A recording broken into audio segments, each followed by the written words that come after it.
पुरी जिला पिपिली उपनिर्वाचन पर बीजेपी प्रचार में बाहरी बेले सुहागपुर ग्राम पंचायत रायगुरपुर ग्राम में पहुंचवा समय सुहागपुर ग्रामर बीजेपी कर्मी चित्तरंजन नायक को बीजेडी दलर समर्थक विपिन बेहरा आक्रमण कर फेरार हो जाते।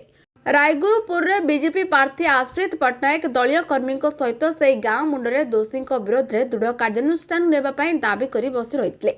पंचायत जो सब भयर वातावरण सृष्टि करके विजु जनता दल जो भोट जबरदस्त करके निए से वातावरण बंद करने से तुरंत पुलिस डिप्लॉयमेंट कर सकाल सुधा आम आशा करुचु पुलिस प्रशासन जो प्रतिश्रुति देती आमर लक्ष्य हूँ ये गोटे अराजकता मुक्त हिंसा मुक्त अंचल भाव में पिपिली को प्रतिष्ठा करने ये भयर वातावरण बंद करने शेष करने जदि ए पुलिस जो प्रतिश्रुति देती पुलिस करुचे ताले तो भल कथा ना पुणी एक कथा को लेकिन भारतीय जनता पार्टी द्वितीय घटनास्थल में पिपिली थाना अधिकारी पहुंची आलोचना कर सेठारु फेरी जाइथिले। पुलिस फेरीजिबा प्रतिवाद रे दलीय कर्मी को सांगरे नहीं पिपिली थाना आगे विक्षोभ प्रदर्शन कर धारणा रे बसी रही।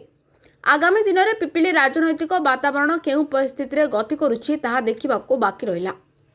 पुरीरु चित्तरंजन महांती को रिपोर्ट, स्माइल टीवी सिंहनाद।